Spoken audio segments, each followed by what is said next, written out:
Welcome to SHOT Show TV. I'm Rachel Kopchak, and we continue our conversations here inside the SHOT Show TV studio, now with Bill Napier, who is an FFL compliance consultant. It's great to have you up here. Well, thank you. Pleasure to be here today. You're probably a pretty popular guy right now, huh? We are. Been very busy. Yes, have lots of questions, and you just gave an education, you were a speaker in one of the education sessions here at SHOT Show. Tell everybody what your session was and what you discussed. Sure. It was on security topics for the federal firearms licensee. So what do I need to know to keep my business safe and secure? The messages we had today were develop a plan, look at your risk, and then train to that plan and make sure you put it in writing. So policies and procedures, so the next person that joins my company or my team, if I'm an FFL, would know what to do, how to do it, or if the boss is out of the building, I have some referral material.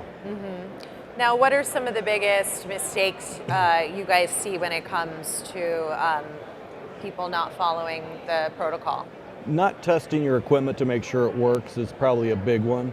So you'd want to make sure that on an ongoing basis, such as a monthly basis, you check to make sure all the alarm components are working. Make sure that a call list, something simple like that. So if there's an alarm, you call out the person to come to the store that works there, and if they don't work there any longer, then they've got to call the next person and keep calling down till they get a hold of someone to come out to the store. Right.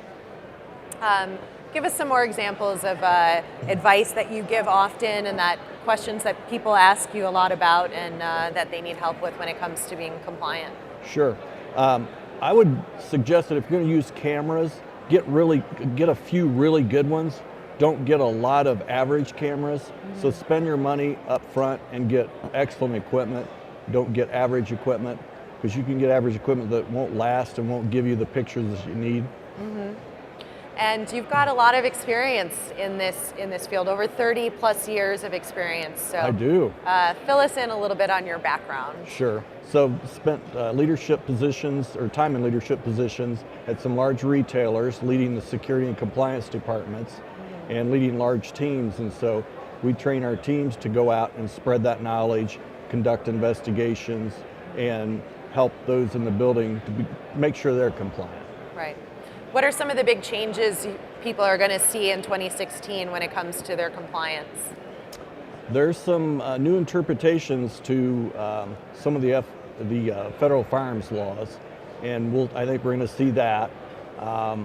Hopefully people are going to sell a lot of merchandise and make a profit and stay safe. So education here again, I keep going back to education, but to me that's probably the most important thing anyone can do, and continue to educate your team, continue to update your team, assess your risks. Don't just assume that because nothing's happened this year that nothing's going to happen the next year. So keep testing, looking inside my business, making sure that I'm doing all I can, and my team's been properly trained.